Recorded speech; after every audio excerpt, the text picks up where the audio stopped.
He's an architect experienced in steel structures. Now Richard Gage is touring the country with a controversial message about September 11th. Richard Gage is here to show us why he's calling for a more thorough investigation into the collapse of the World Trade Center buildings. Thank you so much for joining us. You're very welcome. It's great to be here. Well, first of all, give us a little bit more about your background.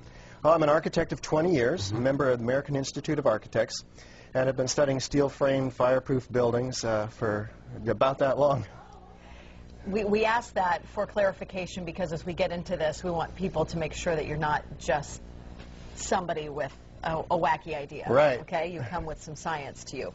What is the official reason for the collapse of the World Trade Center towers? Well, we're told that the planes hit the buildings and there was an explosion and a fire, and about an hour and a half later, in the case of the North Tower, the buildings collapsed due to structural weakening due to the fires.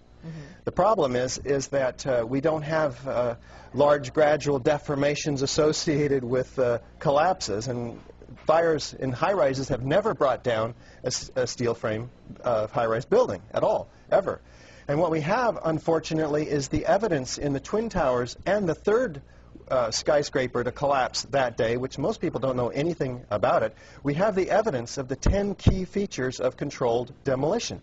In the case of Building 7, it collapses straight down into its own footprint at free fall speed in the first 100 feet.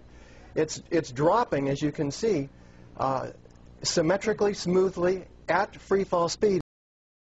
So we have 700 architects and engineers demanding a new investigation as a result of this evidence and the evidence in the World Trade Center that is very explosive. Almost every architect and engineer we show this information to agrees with us that these are controlled demolitions.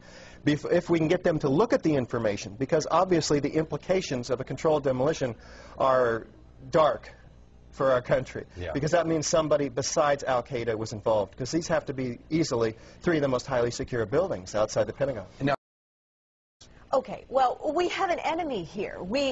That the finger has been pointed to, that this was the work of Al-Qaeda. This was the work of Osama bin Laden, at least to get the planes all going into the buildings and into the field in Pennsylvania and into the Pentagon.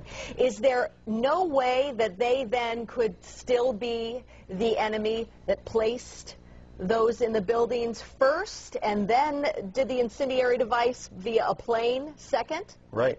Well, what you have to ask is who had access to the buildings? Did Al-Qaeda have access to these highly secure buildings? Probably not. Did they have access to sophisticated nanothermite, where the particles are 1,000 times smaller than a human hair? Probably not. Somebody else has to be investigated.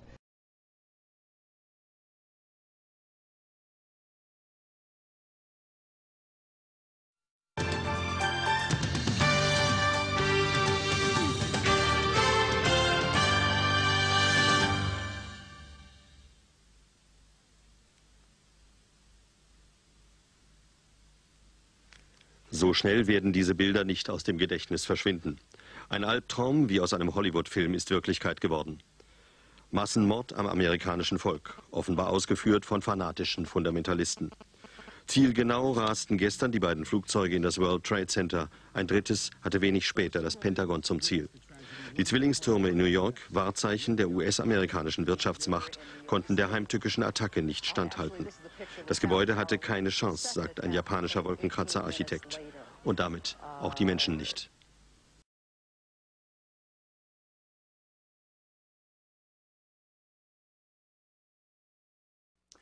Good evening.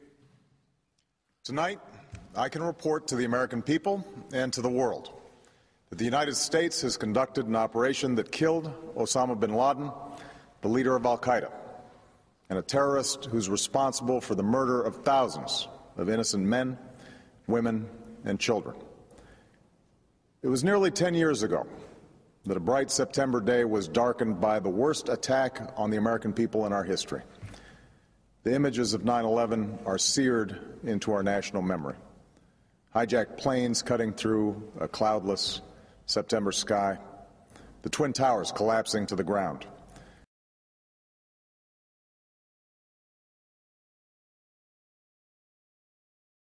Newly released photos of the September 11th attacks are shedding new light on one of the darkest days in U.S. history. Some say they prove that the assault on the U.S. homeland was indeed homegrown.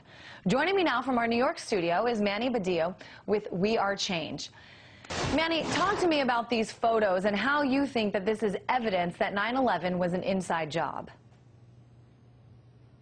Well, I'm not sure how much they prove that 9/11 was an inside job. What they definitely do prove is that the United States government has obviously been lying to us about the events of that day. What we see are exploding buildings, not buildings that collapsed. The U.S. government still has yet to tell us.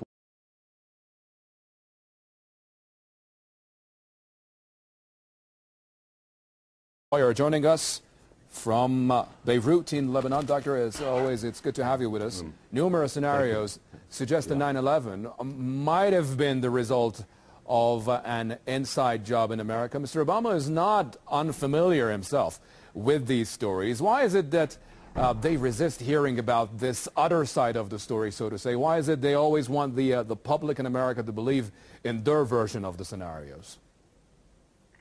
Yeah. Well, I think unfortunately, the Obama administration is adopting the Bush administration party line on this, and that is that they've got to blame box-cutting, inexperienced pilots who are Muslims. But you're quite right, and Ahmadinejad is absolutely rational and correct on this, that the American people are now coming to the point of demanding an international inquiry. And it didn't start, this call didn't start in the Middle East. It started more than a year ago in Canada and Europe and Latin America. And increasingly in America itself. There are just too many questions raised by architects, by pilots, by explosive experts, by engineers.